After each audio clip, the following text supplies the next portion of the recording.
Hello everyone, I'm here to share my learnings on how you can leverage AI to accelerate modernizations.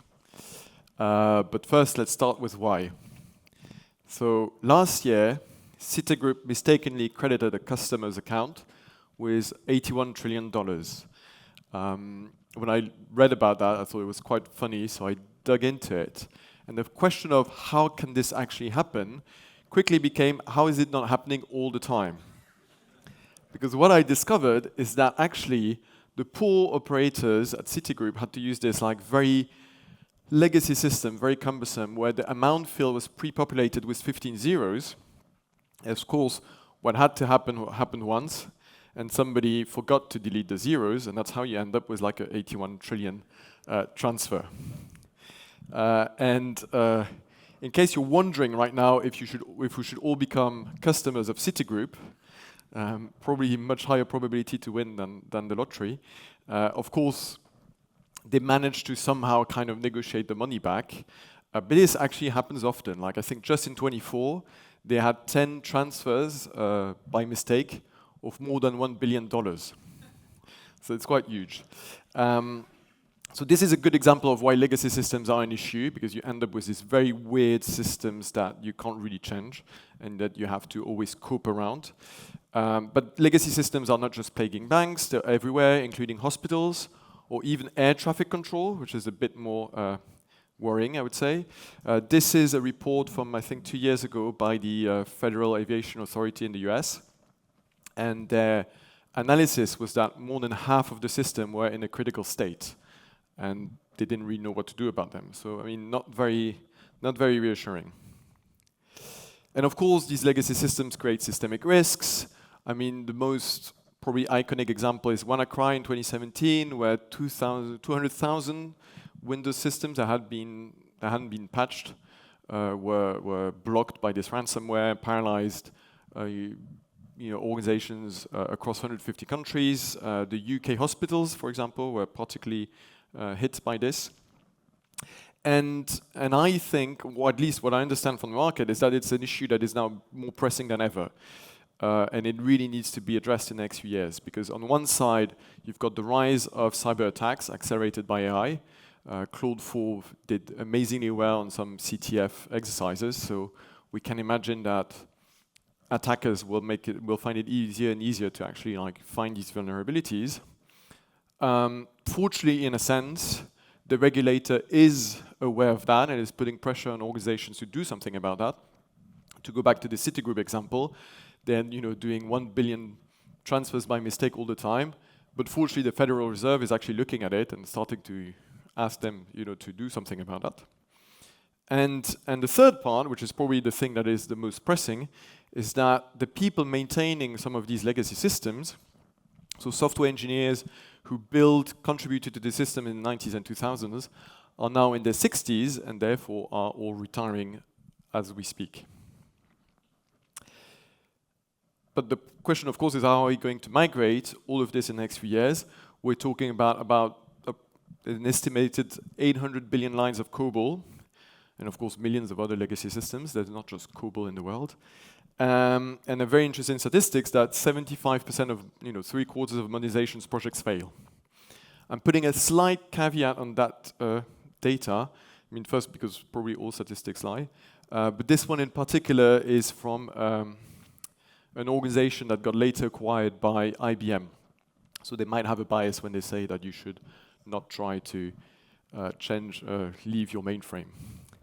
Anyway, this is the situation in which business leaders businesses are faced with and are probably in denial of, because it just looks like an impossible task. And clearly with two solutions, either you try to plan your career to be gone before it becomes too much of an issue, or you bet everything on AI. And it's true that this AI revolution is creating hope, and it's not out of thin air, because AI is this amazing technology to translate any language into any other language. I tried it with hieroglyphs, for example, and it worked. I mean, not that I can actually double check, but apparently this means, hello everyone, welcome to my talk in Old Egyptian. And so you could imagine that if this works with old Egyptian, you could just put a mainframe in the AI, and then you get like this amazing modern applications out of it. And it's not exactly how it works, but let me share some learnings of actually some of the benefits you can get using a real-life example of what we've done using AI. So first, a little about me. I've been working on legacy modernization since 2008, so basically since the beginning of my professional career. I'm the co-founder of a tech consultancy called Theodo. This is me talking in Berlin in 2012 about modernizing what we called at the time legacy PHP applications. That was 13 years ago. At the time, Theodo was about 30 people.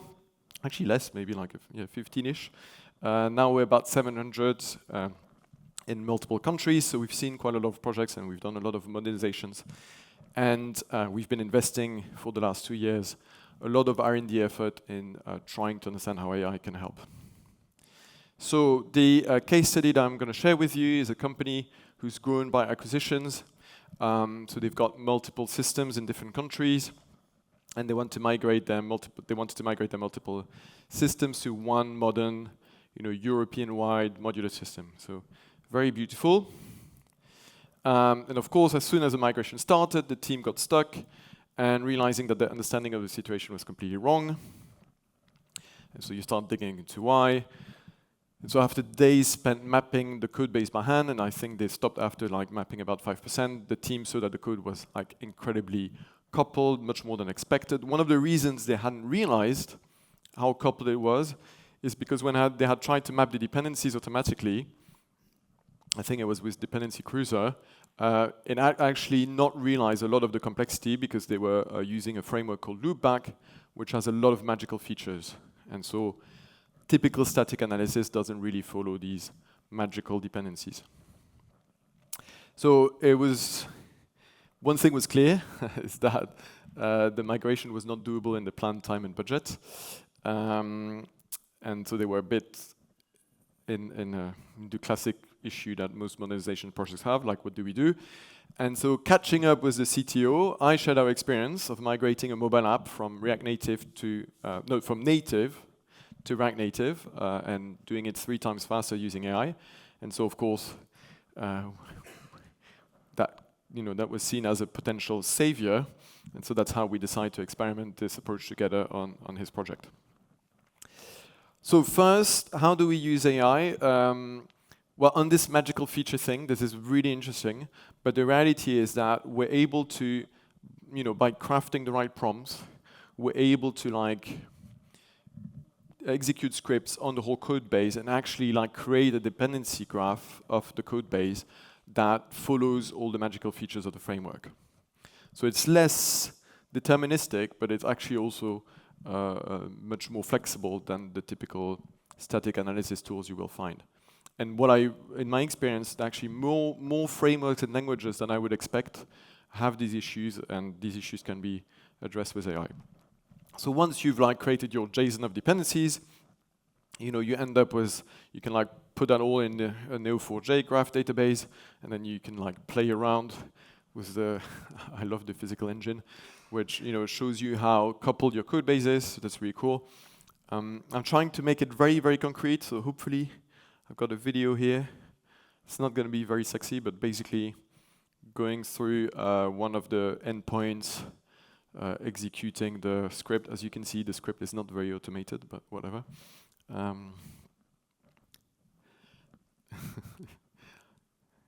This is not me. This is someone in my team doing it. So, and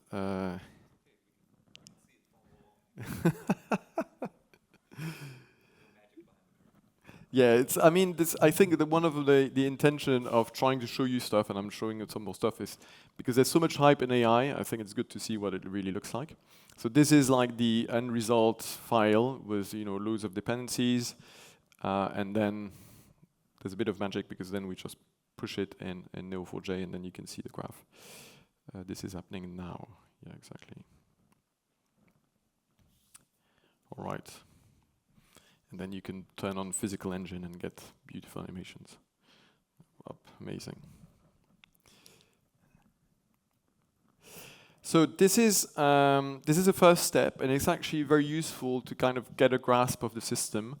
But the way we actually use it even more is that we then refine the prompts and identify the different types of constructs in the legacy, and so that helps us then identify vertical slices. So you really get to this point where you're like, okay, for each endpoint, this is the dependency graph if I want to migrate that endpoint. So we use the word endpoint quite loosely. In this example, these were API endpoints, so we really had different routes, so we knew we could, like, the vertical slice was basically a route.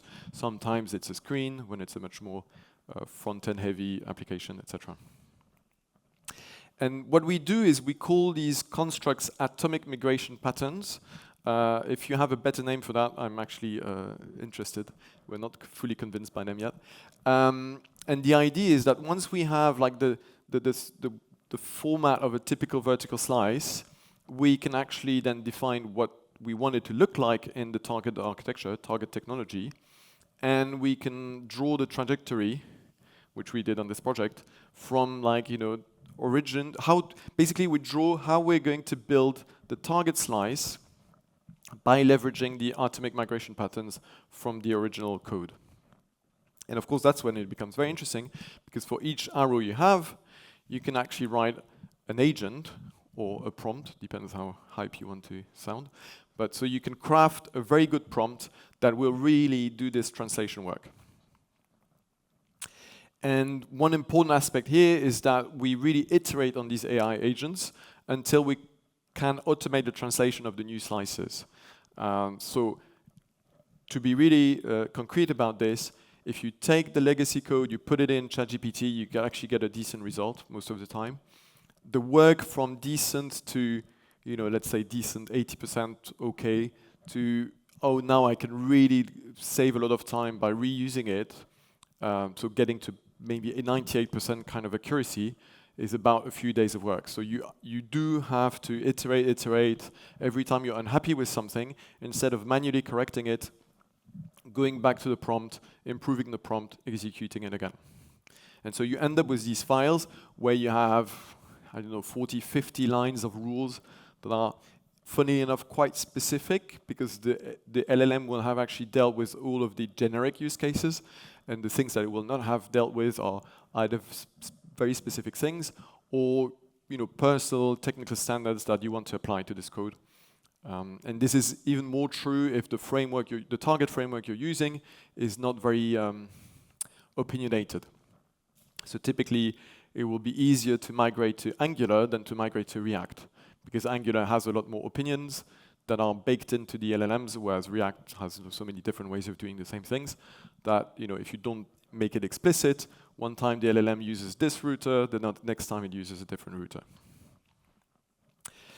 And one very important aspect is we make it happen within the IDE. So this is VS Code, because we want to give the software engineer full control of the process. So here, for example, we're using this plugin to, like, build the context, but the way the context is built is very, like, user-friendly, because it just opens the file. So if you want to add a file to the context, because you think for this, you know, particular endpoint you want to migrate, you need more files, then you open new files, then you, like, reuse the plugin to execute the prompt, and then you can look at the log.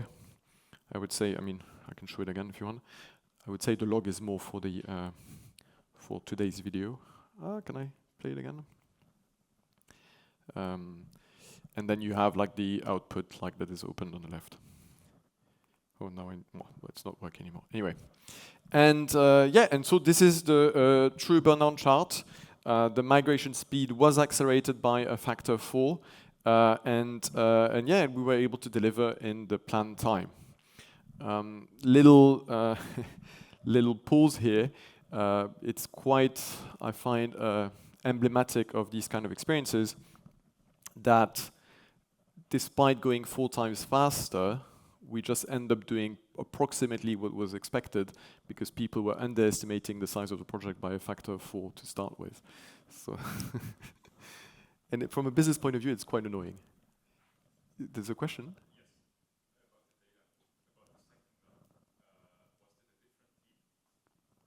What do you mean, the first migration team, the second migration team? Huh. Yes, it was not the same team, yeah. No, but I know, you know what? No, it's not really true because I think the estimate was done by the same team. So we're comparing to an estimate. So, yeah. So we're not a science lab, so we're not running two teams in parallel to compare. No, for some reason, nobody wants to fund that.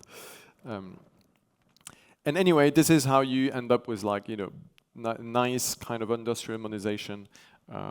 This is just a nice animation, but it's based on a different project that was much more front-end heavy, where we're migrating from a very old school kind of ERP technology to like Spring Boot Angular. All right, so some of our learnings here, main learnings. Well, the first one is we really think that AI can address a lot of the issues that you find in technical rewrites, or what we call modernizations. So we have this model of like 4 blockers. The first one is legacy archaeology. How do you deal with the fact that you don't have a clue what the previous system was like? And yes, and in the example I've shown you, AI is really helpful to transform the legacy into a visual dependency graph, that you can dig into to identify slices, stuff like that. You can, of course, also translate any kind of code into pseudocode, which can be helpful to kind of dig into the code. One interesting aspect on that is a lot of people are like, oh, AI is amazing, I absolutely want the documentation of my code. I used to find it very exciting until I did the documentation and the person was a bit frustrated. So now I've changed a bit my mind on that, which is a documentation is a means to an end. So if you don't define what the end is, then you're always going to be frustrated by the documentation. So now I don't want to document anything until I know what it's for. And what I like about the visual dependency graph is it's really clear what it's used for. It's used to like, kind of dig into the system to try to identify slices. Second issue, reliability rupture. I mean, this is the way we call the issue that if you don't change anything, there's probably less risk of exploding. So how do you deal with the fact that if you change completely the technology, there's going to be a big bang moment? You can try to, make it as progressive as possible to create mini big bangs, but there is this issue. AI helps build equivalence tests. Yeah. To be honest, it's not that easy, so I'm not talking too much about that part. Feature freeze, when you talk to business people and say we need to modernize, they tell you, wow, I can't wait a year, I need new features. So by reducing the weight, and that's a real use case, typically the one I talked about, like the mobile migration, where the business said, if you can do it in less than 4 months, then it's fine. But if you do it in 12 months, then it's not fine. This is the kind of timelines we can work with. So that really helps. And finally, migration mutiny, because one of the big issues we see when we're modernizing is actually the collaboration with the teams maintaining the legacy systems, because they tend to find that the legacy system is actually really good. And really, why would we need to change to a new technology that they don't master? So of course, AI can't really solve people issues, but what I found very interesting is that by having to make all the tech standards of the target architecture very explicit, you end up with like this file with 40, 50 rules of what it looks like to do to code really well in that new technology. And these rules, we've seen that all the teams then use them and put them as a context in their copilot, and that means that the autocomplete features of their IDE that now uses like the right way of doing things, which, in a sense, accelerates the learning path for the team. One big misconception whenever I talk about this is not vibe coding. We're really taking time to craft highly specific prompts to industrialize the transpilation. So as I mentioned, one big aspect is making the target architecture standards very explicit, like writing rules and rules and rules of, when you see a controller, you need to name it like that. And do this, do that. And one interesting learning on that is one of the reasons Claude is very popular, and the reason we chose Claude is that in all our tests, Claude was the most consistent at following specific instructions. So yeah, for some reason, I mean not for some reason actually, because I hadn't met one team that at Anthropic, and it was really part of their like core strategy from the beginning to have what they called a constitutional layer to make Claude a bit more obedient than the average LLM. When they told about it, that was at the really beginning of the hype, so it was very much about AI not saying weird things on, on chatbots. But the reality is it's actually even more useful in our use case, which is I basically want to create a very smart and flexible regex, regular expression, and Claude does that quite well. And yeah, so we've learned how to design a modernization factory in a sense. First step, trying to find ways to prioritize slices, which allows you to then, carve your kind of Kanban of stuff to modernize. Then we identify these atomic migration patterns, and we map them to the target driving out, map the trajectory. And so then we create the agents, and once we have the agent in place, basically what working looks like is, you take a legacy slice, you break it down into atomic migration units, which are the instances of atomic migration patterns. Then you transpile them, you test the outcome. If the outcome is not good, and this is because it's done by the engineer in the IDE, you can improve these prompts, and you can improve, learn how to make the target standards more explicit. And so you have this like continuous improvement loop, and so you can end up with a validated slice at the end. And concretely speaking, I take a recent project where we had like a nice graph of speed on that. So the team that asked us to work on the project had, was spending about 10 days to modernize one slice, according to them. And so they said, please prove us you can do it in less than 5. And so the first slice, so really like the one where we're just like creating the prompts, etc., we did it in 8 days. So to your point, not the same team, not the same outcomes. So first slice, 8 days, second one, 5 days, third one, 3 days.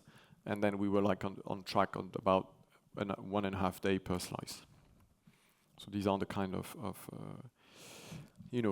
gains you can have at that level. Oh yeah, and then you have like the end. Last but not least, this is always the moment where I can, little plug for my book. Lean Tech is the system we use at Theodore to try to stay agile at scale and so to innovate at scale. So if you want to know more about that, you can like read the book.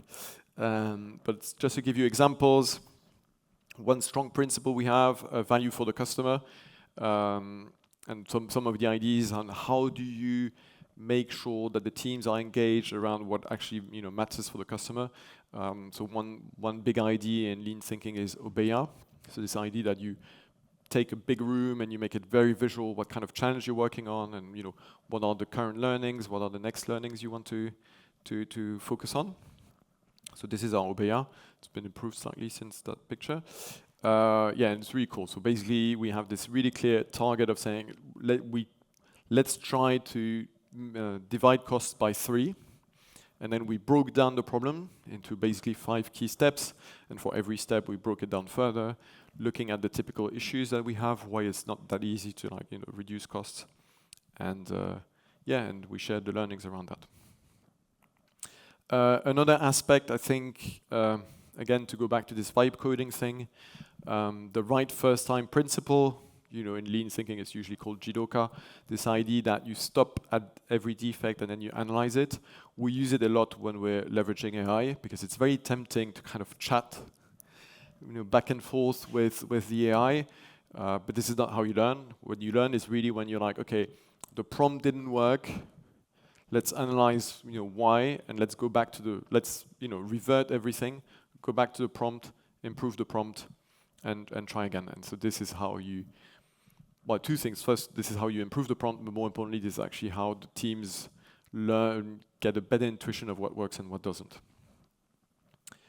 And to be honest, I still like copy-paste some people's prompts because I don't know why, but their prompts just work better than mine. And finally, one big idea of lean thinking is Kaizen. So one thing that we mentioned in the building a learning organization principle. So Kaizen is this idea that you really take a step back on your work efforts and you look at how you could improve things, something that is not directly related to your daily job. But it's also an amazing way for us to structure R&D efforts in a way that is quite readable, even though it's not really readable here. But so we use the 6-step Kaizen kind of format. We call it an API, actually, to be honest. And this enables like somebody very technical to kind of explain what they've learned, what has worked, what hasn't worked, and present it to the leadership teams. For example, here you can see the Louis, who's a very, very good dev, presenting his learnings to Noémie. She's the CEO of Theodore France, and Benoit is my co-founder, and Thomas, the CTO. And here it's very interesting, his learnings around how to stay within the context window with using agentic mode. The learning is, it doesn't really work. So that's actually a really interesting learning. We try to, I mean, of course, it's very tempting, so we use agentic mode a lot. But the reality is the way it uses the context window, you don't really control it, and so you end up saturating it quite often. Sometimes, we're big fans of Klein, but when Klein saturates the context window, it doesn't really tell you and just like starts erasing some parts of the memory, and so you don't understand why everything was working extremely well, and then all of a sudden it goes like completely weird. And so actually scripting your prompts and scripting the back and forth with the LLM API is one way to really like control the size of the context window. So this is basically all the learnings for today. Thank you very much. You can connect on LinkedIn if you want some content on lean tech or AI accelerated modernization, and I'd be very glad to answer your questions. As much as possible. Thank you.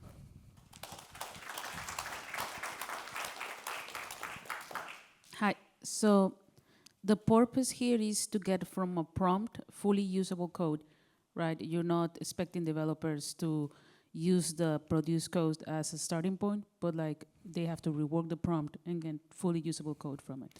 Yeah, there's always a subtle balance between we're not at the stage where it works 100%, but clearly compared to, I'd say, the way people experiment with AI, we're trying to go much further than kind of 80%. I mean, these are all like, kind of symbolic numbers, but, and so yes, you want everything that you've already prompted to work, and basically the parts that don't work is because, I don't know, the new slice that you're modernizing has an additional feature, or, typically on a mobile app, you have a screen that has a, gradient background, and you had never taken into account the fact that the background could have a gradient, or then you add a rule. If the background has a gradient, then etc.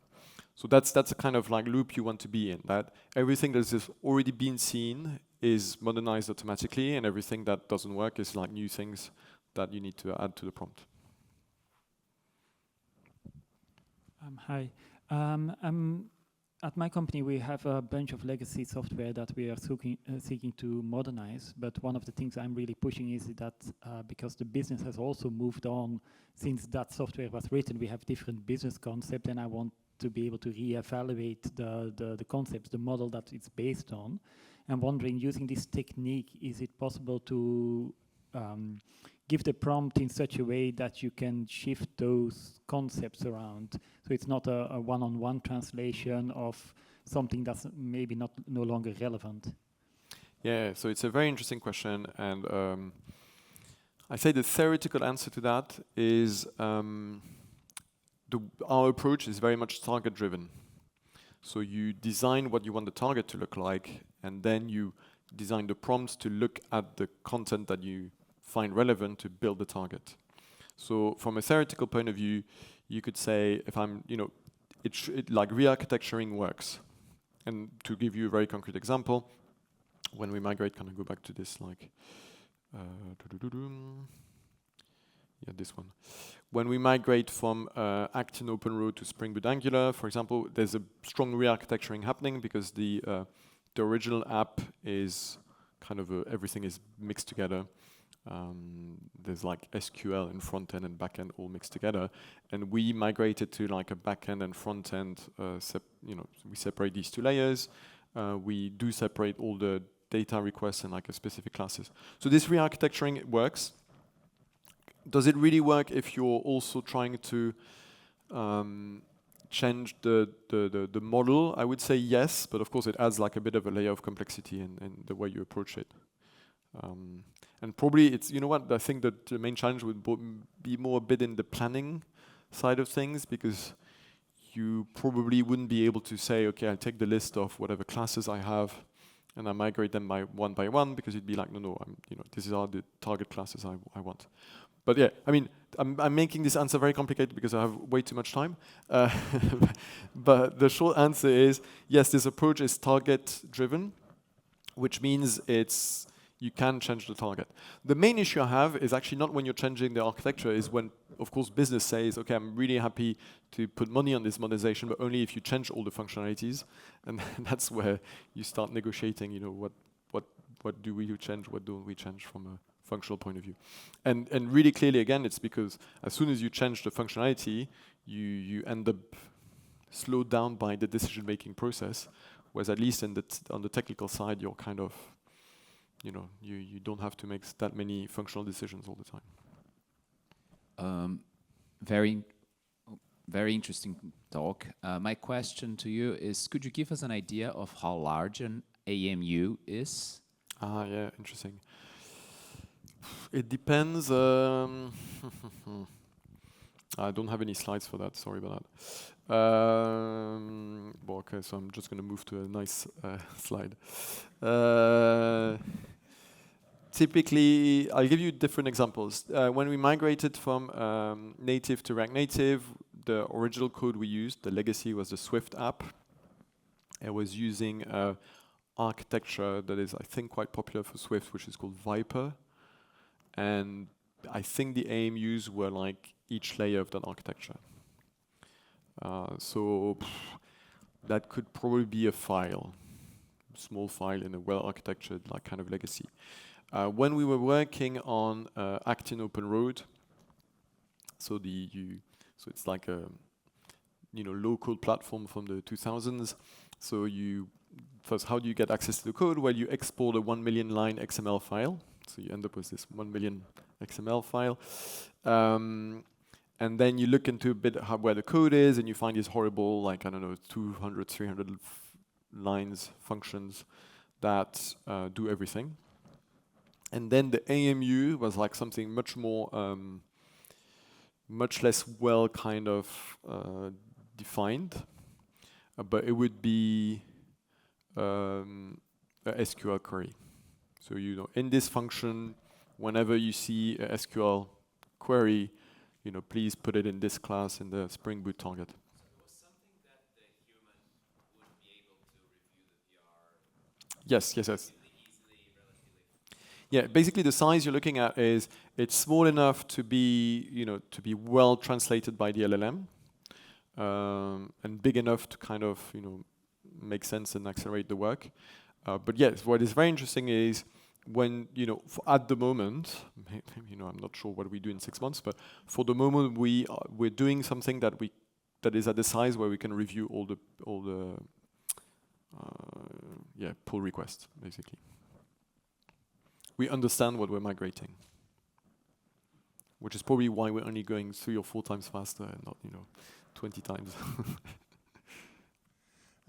Yes, I had a question about can you say a few words about how you document what you learned, particularly from prompting, what you learned about prompting AI?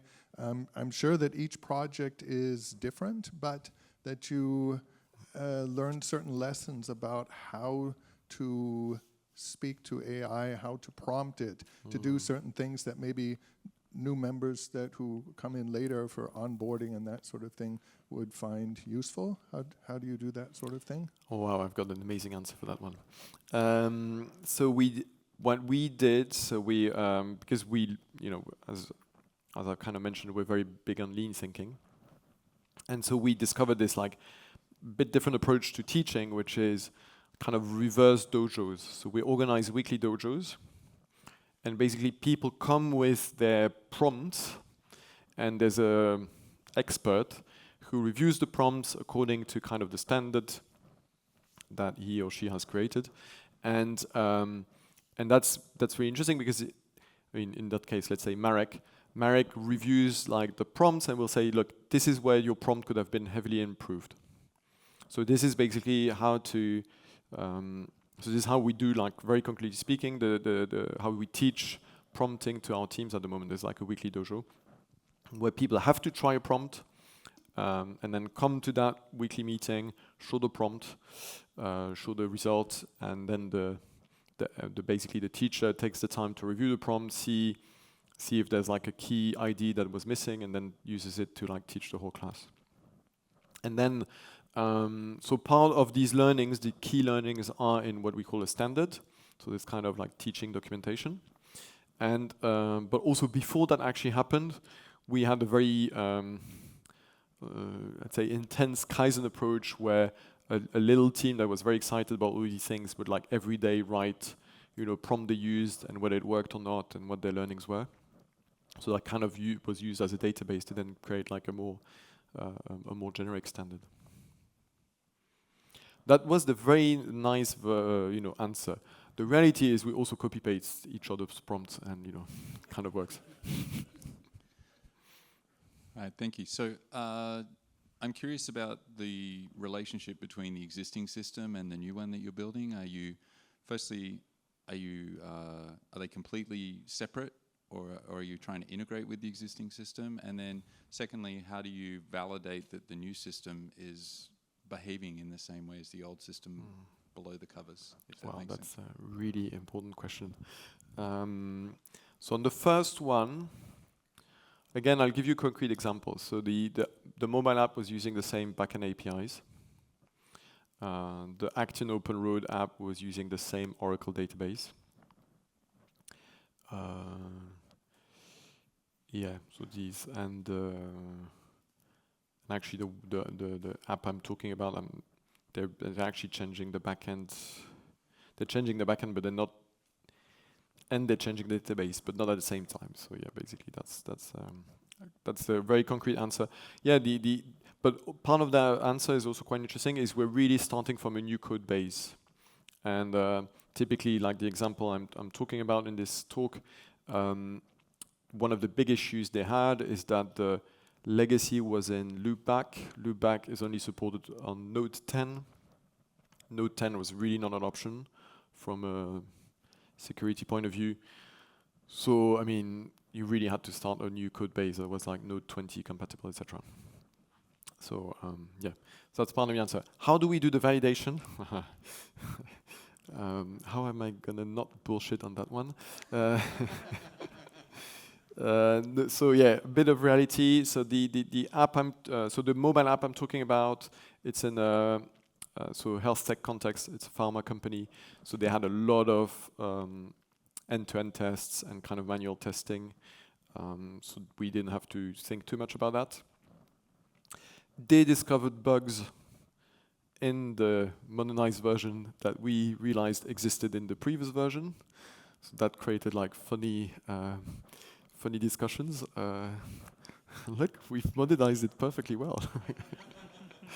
But yeah, I mean, that's one of the things that I'd love to be more advanced on the equivalence testing topic. And yeah, we've been lucky in the sense that all our projects for the moment haven't really needed to generate the tests. Because in an ideal world, I would like to generate end-to-end tests from the legacy code base. Yeah, I didn't have to do that yet. So.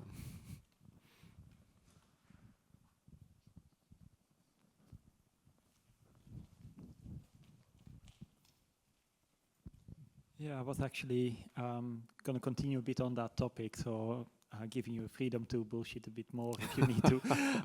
No, because you're talking about generating the equivalence testing from the code base, but don't you then create the danger that you're using a similar process to create the equivalence testing as you are doing to modernize the code base, and that if you have a bug in the one, it might just also be replicated in the same bug in the equivalence testing, making it impossible to do that testing? Yes, yeah, I mean, clearly it's an issue. No, but very concretely speaking, and I asked the same question yesterday at the talk, I don't remember his name, but about modernizing, and the answer to the test is they had really built their own tooling and their own tests. Typically in the Acton Open Road project, the approach was more, so first there was a front end, so the approach was more, how can I get, the data. So if I put because the way we were manually testing was, if I put 432 in invoice number, client number, then I know I'm going to get this list of invoices. And that was done visually by, a human being. So to automate that, the idea was more to use, in the end, libraries allow you to interact with Windows applications to kind of extract the data from the legacy app. And so the testing was done really end-to-end. So basically, I know that if I put this number in this field, I want to see this kind of data in my front end. And I think that works because it's a very different approach to actually migrating. It's really it's sufficiently different philosophically. That's a bit. So it's very sufficiently different from the approach to basically migrating the SQL query. And so this is how we actually realized that some of the things had to be improved, because visually you would see there's, 10 invoices, and for some reason something weird happened in rewriting the SQL query, so you only have 8 invoices, and that you could see from the testing. So I'm fairly confident that generating tests will bring value, and that if you generate tests from a very much end-to-end kind of perspective, so probably not generating them from the code but more from the interface, then you will have a very interesting kind of double check. It's not going to be perfect, of course, etc. And there's I looked into everything which is kind of replaying, but as soon as I look into that, I realize it's always a bit bullshit, and nobody has really done it, or some people have done it, but it took them so much time. So yeah. Any more questions? All right. Please give it up again for Fabrice Bernhard. Thank you very much.